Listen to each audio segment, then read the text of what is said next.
அன்பார்ந்த நேயர்களுக்கு வணக்கம். நான் உங்கள் மதுசூதனன் கலைச்செல்வன்.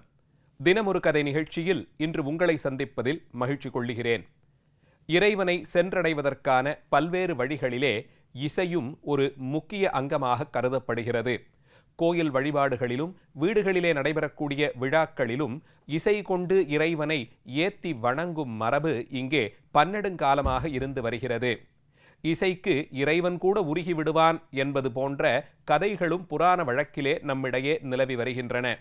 அந்த விதத்தில் நாதோபாசனையாக நல்ல விதத்தில் ஸ்ருதி கூட்டி இசைக்கும் போது இறைவன் அந்த இசையின் வடிவே நமக்கு வந்து அருள் செய்கிறான் என்ற எண்ணத்திலே ஒரு மார்க்கமே இங்கே பிரசித்தியாக இருந்து வருவதை பார்க்கிறோம்.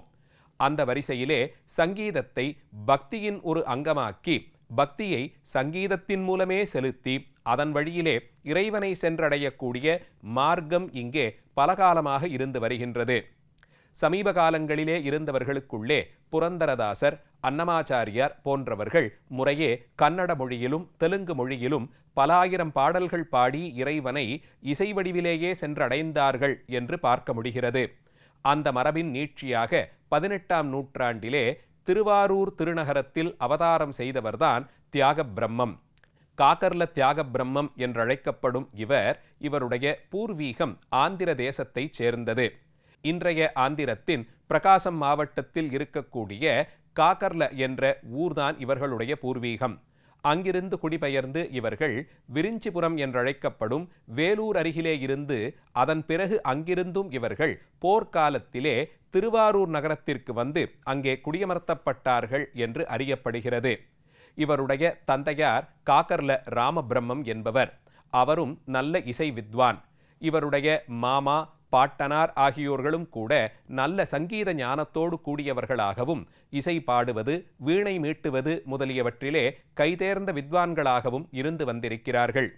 அதனால் இயற்கையாகவே இவர் சிறுவயதில் வளர்ந்த சூழல் இசை வித்வான்களுக்கு நடுவிலேயே இருந்து வந்ததால் இவருக்கும் அந்த இசையில் ஆர்வம் தோன்றியது.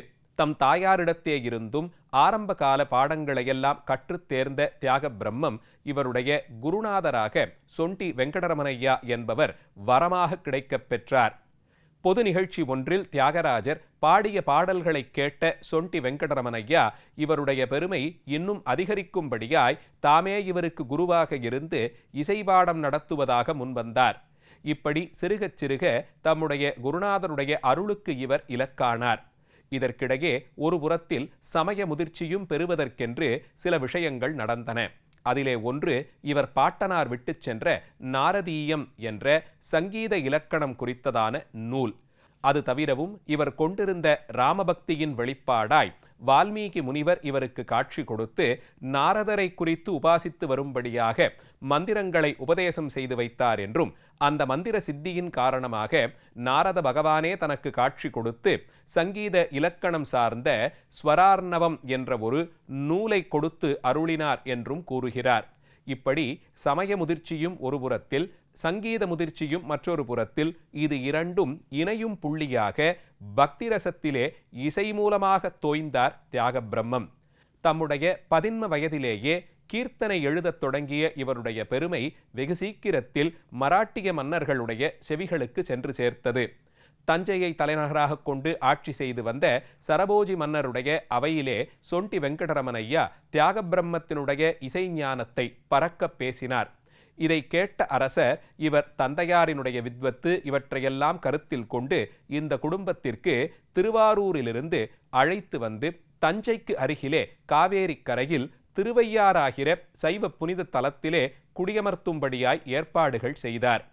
திருவையாற்றில் குடியமர்த்தப்பட்ட தியாகராஜரை தம்முடைய அவை புலவராக ஆக்கிக்கொள்ள, அவை வித்வானாக ஆக்கிக்கொள்ள எண்ணிய சரபோஜி மன்னன் அவருக்கு நிறைய செல்வங்களையெல்லாம் கொடுத்து, காசும் பணமும் பட்டு பீதாம்பரமெல்லாம் கொடுத்து ஆள் அனுப்பி அவரை தம்முடைய அரசவைக்கு வருமாறு கேட்டபோது தாம் நித்தியமும் செய்து வந்த ராமபூஜையை விட அவருக்கு தொண்டு செய்யும் இந்த வாழ்க்கையை விட அரசபோகம் பெரிதல்ல என்று பாட்டாகவே பாடி தம்முடைய விடையை கூறி அனுப்பி வைத்தார் தியாகராஜர்.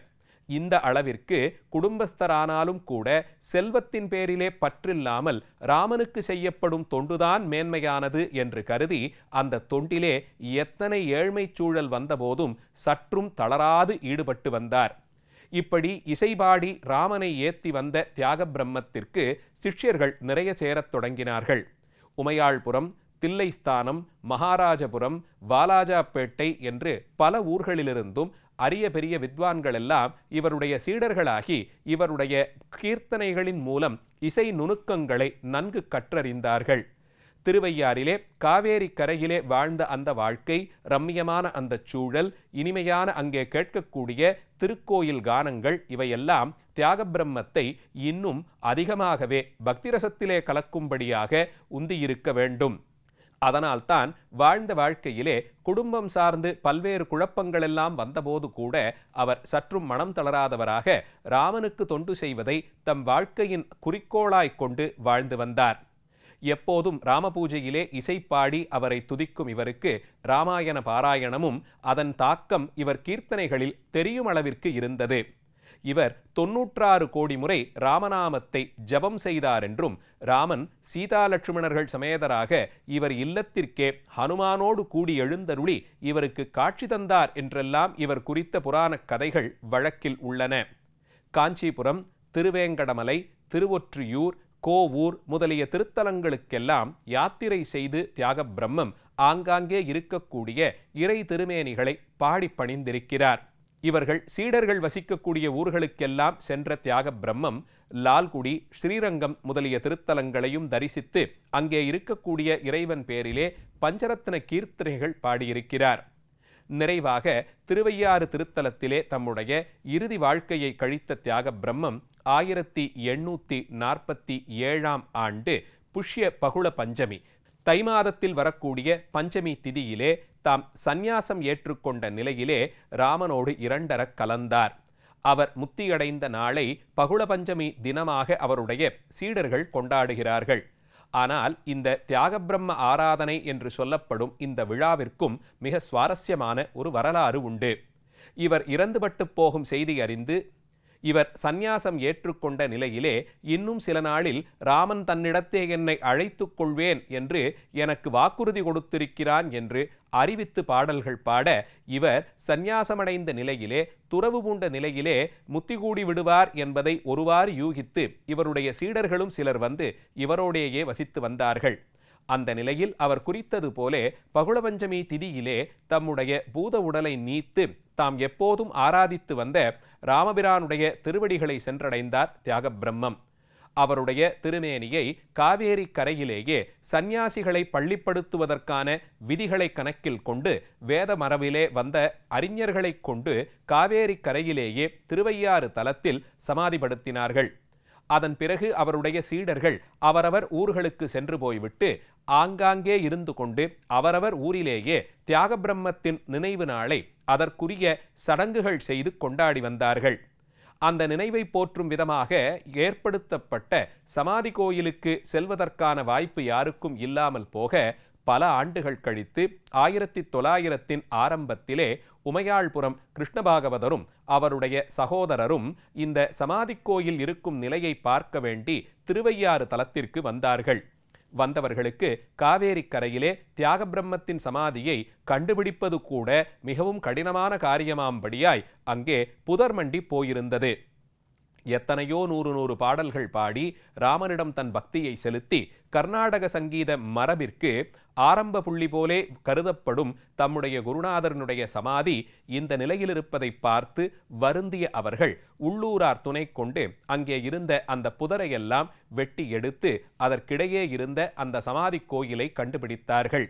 இனி வருடா வருடம் அந்த கோயிலுக்கு வந்து அங்கே அவருக்கான நினைவு தினத்தை, புஷ்யபகுள பஞ்சமி தினத்தை இசை ஆராதனையின் மூலமாக சரியான முறையிலே கொண்டாட வேண்டும் என்று எண்ணம் கொண்டார்கள். இப்படி அடுத்த ஆண்டே சிறிய அளவில் தொடங்கிய தியாகராஜரின் நினைவு தின ஆராதனை விழா அதை அடுத்தடுத்து வந்த ஆண்டுகளிலே தில்லைஸ்தானம் சகோதரர்களான 2 பாகவதர்கள் அவர்களுடைய பங்களிப்போடு அவர்களுடைய பொருளாதார உதவியோடு இன்னும் பெரிய அளவில் கொண்டாடப்பட்டது. வேத விற்பன்னர்களை கொண்டு அதற்கு தகுதியாய் செய்ய வேண்டிய சடங்குகளையெல்லாம் செய்து ஏழைகளுக்கு அன்னமிட்டு இசைபாடி இந்த ஆராதனையை நடத்தத் தொடங்கினார்கள். ஆனாலும் தில்லைஸ்தானம் சகோதரர்கள் இருவரும் பெரிய பொருள் படைத்தவர்களாயிருந்தாலும் இருவருக்குள்ளேயும் இருந்த மனஸ்தாபத்தின் காரணமாக இந்த ஆராதனை விழா செய்யும் குழு இரண்டாக பிரிந்து போனது. அண்ணன் பெயரிலே ஒரு குழு பெரிய கட்சி என்றும், தம்பி பெயரிலே ஒரு குழு சிறிய கட்சி என்றும், இப்படி இரண்டு கட்சிகளாக தனித்தனியே பிரிந்து போயின. இந்த நிலையில் அவர்கள் இருவரும் போட்டி போட்டுக்கொண்டு அந்த விழாவை இன்னும் பெரிதாக கொண்டாட திட்டமிட்டார்கள். அதன்படி சின்ன கட்சியை சேர்ந்தவர்கள் விழாவினுடைய தொடக்கத்திற்கு 4 நாட்கள் முன்பாக தொடங்கி விழா எடுக்கவும், பெரிய கட்சியை சேர்ந்தவர்கள் பகுளபஞ்சமி திதி அன்றிலிருந்து தொடங்கி 5 நாட்கள் விழா எடுக்கவும் முன்வந்தார்கள். இப்படி ஒரு நாள் என்று தொடங்கிய விழா 2 கட்சிகளுக்குள்ளேயும் இருந்த வேறுபாட்டாலே 9 நாள் விழாவாக பெரிய அளவில் வளர்ந்தது. தில்லைஸ்தானம் சகோதரர்களின் காலத்திற்கு பிறகு தனித்தனியே தலைவர்கள் உருவாகி 2 கட்சிகளுக்கிடையேயும் பூசல் இன்னும் வலுத்து கொண்டே போக, இப்படி 9 நாள் விழாவாக இந்த ஆராதனை விழா நடந்து வந்தாலும் அதிலே இருவரும் ஒன்றுபட்டு போன சில இடங்களும் உண்டு. அதில் ஒன்று, பெண்கள் அந்த ஆராதனை விழாவிலே கலந்து கொண்டு இசை அஞ்சலி செலுத்தக்கூடாது. நாதஸ்வர வித்வான்களுக்கு அந்த ஆராதனை விழாவில் இடம் கிடையாது. இந்த 2 விஷயத்திலும் 2 கட்சியினரும் ஒன்றுபட்டு போனார்கள். ஆனாலும் அங்கே ஆராதனை நடத்தும் இடம் மிக குறுகிய அளவில் இருந்ததை பார்த்து தேவதாசி மரபிலே வந்த பெங்களூர் நாகரத்னம்மாள் என்ற மாதரசி தாம் தியாகையருடைய கீர்த்தனைகளை அதிகம் பாடம் பண்ணி அதை ஆடியும் பாடியும் பெரும் செல்வம் சேர்த்திருப்பதாலும் தியாகராஜர் பாடிய அந்த பாடல்களில் இருந்த ஆழமிக்க கருத்துக்கள் தம் மனம் கவர்ந்ததாலும் தியாக பிரம்மத்திற்கு தன்னாலான அஞ்சலி ஒன்றை செலுத்த வேண்டும் என்று ஆசை கொண்டாள். அதன்படி தாம் சேர்த்து வைத்திருந்த பெரும் செல்வம் தனக்கு பிறகு வாரிசு கூட யாரும் இல்லாத நிலையிலே எல்லாவற்றையும் தியாகராஜருக்கே கொடுப்பது என்ற எண்ணத்தில் அங்கே வந்து சமாதியை சுற்றி இருந்த அந்த நிலப்பரப்பை விலை கொடுத்து வாங்கி அங்கே அழகானதொரு கோயிலையும் கட்டி முடித்தாள். அதுவரையில் எதுவும் சொல்லாமல் இருந்த விழா குழுவினர் அம்மையார் கோயில் கட்டி முடித்து அந்த கோயில் கும்பாபிஷேகம் முடிந்த பிறகு அங்கே தான் ஹரிகதை செய்ய வேண்டும், நாட்டியம் ஆட வேண்டும், கச்சேரி செய்ய வேண்டும் என்று ஆசைப்பட்ட போது வலிய வந்து அதற்கு பல்வேறு இடர்பாடுகளையும் கொடுத்தார்கள். அதற்கு தடையும் பெற வேண்டும் என்று ஆர்ப்பரித்தார்கள். பெண்கள் சமாதி கோயிலிலே பாடும் வழக்கம் இல்லை என்றவர்கள் பல முறையில் தடுத்து அதற்காக வழக்காடு மன்றம் வரையிலும் சென்று தீர்ப்பும் பெற்று வந்தார்கள். ஆனால் தம் முயற்சியில் எந்த அளவிலும் தளர்த்தி கொள்வதற்கு சித்தமாயில்லாத நாகரத்னம்மாள் இவர்கள் ஒருபுறம் ஆராதனை செய்ய, தியாக பிரம்மத்தின் சமாதி கோயிலுக்கு தாம் கட்டிய சமாதி கோயிலுக்கு பின்புறத்திலே சிறியதாக மற்றொரு விழாவை தொடங்கி அதிலே பெண்களை பாட அனுமதி கொடுத்து அவர்களை கொண்டும் தியாக பிரம்மத்திற்கு அஞ்சலி செலுத்தி வந்தார். 1941ஆம் ஆண்டுதான் பல முக்கிய பிரபலங்கள் எல்லோரும் ஒன்று சேர்ந்து இப்படி இத்தனை பெரிய வித்வானினுடைய ஆராதனை இவ்வளவு அரசியல் சார்ந்து போட்டிகளுக்கு நடுவே நடப்பது அத்தனை தூரத்திற்கு ரசிக்கும் விதமாயில்லை, எல்லோரும் ஒன்று சேர்ந்து இந்த விழா நடக்க வேண்டும் என்று ஆசைப்பட்டு அதன்படியே பெங்களூர் நாகரத்னம்மாளினுடைய ஆசைப்படி பெண்களும் இதில் கலந்து கொள்வதற்கு வாய்ப்பு கொடுத்தார்கள். அப்போது தலைமை ஏற்றிருந்த ஹரிகேசநல்லூர் முத்தையா பாகவதர் தான் முதலில் இப்படி கூடக்கூடிய குழுவிலே ஆராதனை தினத்தன்று தியாக பிரம்மம் பாடிய பல 100 பாடல்களுக்குள்ளேயும் தனித்தனியே சிறப்பு பெற்றதாய் கணராக பஞ்சரத்னம் என்று சொல்லப்படும் 5 ராகங்களால் ஆன பஞ்சரத்ன கீர்த்தனையை எல்லோரும் ஒன்று சேர்ந்து குழு இசையாக சேர்ந்திசையாக பாடி அஞ்சலி செய்வது என்ற வழக்கத்தை அறிமுகப்படுத்தினார். எல்லோரும் ஏற்றுக்கொண்ட அளவிலே அந்த வழக்கம்தான் கிட்டத்தட்ட 100 ஆண்டுகளாக இன்று வரையில் இருந்து வருகிறது. பல நாட்கள் நடக்கும் விழாவின் ஒரு முக்கிய அங்கமாக பகுளபஞ்சமி திதி அன்று இசையறிந்த வித்வான்கள், ரசிகர்கள் பல ஆயிரம் பேர்களும் அங்கே ஒன்று கூட நாட்டை ராகத்திலே அமைந்த ஜகதானந்தகாரகா என்ற கீர்த்தனையிலிருந்து தொடங்கி துடுகூகல, சாதிஞ்சனே, கானகான ருச்சிரா, எந்தரோ மகானுபாவலு என்று இந்த 5 பாடல்களும் எல்லோரும் சேர்ந்து இசைக்க, உடன் பக்கவாத்திய கலைஞர்களும் இசைக்க தியாக பிரம்மத்திற்கு அபிஷேக ஆராதனைகள் செய்து அத்தனை பேரும் மனமகிழ அஞ்சலி செலுத்தி வருகிறார்கள். முத்தையா பாகவதர் தொடங்கிய அந்த வழக்கம் இன்று உலக அளவிலே பிரசித்தமடைந்து இந்தியா மட்டுமல்லாது பல்வேறு உலக நாடுகளிலும் தியாக பிரம்மத்தின் ஆராதனை விழா ஏற்பாடு செய்யப்பட்டு ஆங்காங்கே இருக்கும் வித்வான்கள் எல்லாம் சேர்ந்து இந்த பஞ்சரத்ன கீர்த்தனை பாடி அவருக்கு அஞ்சலி செலுத்துவதை வழக்கமாக கொண்டிருக்கிறார்கள். இந்தியாவின் முக்கிய கலாச்சார சின்னமாக இருக்கும் கர்நாடக சங்கீதத்திற்கு அடிக்கோலிட்ட புரந்தரதாசர் அன்னமாச்சாரியா வழியிலே மிக முக்கிய நிலையில் வைத்து பார்க்கப்படும் தியாக பிரம்மத்தின் ஆராதனை தினத்தை குறித்தும் அந்த விழா தொடங்கி நடைபெற்று வருவதற்கு பின்னால் இருக்கும் வரலாறு குறித்தும் இன்றைய நாள் நாம் கேட்டறிந்தோம். நாளைய தினம் மீண்டும் ஒரு கதையோடு உங்களை சந்திக்கிறேன். நன்றி, வணக்கம்.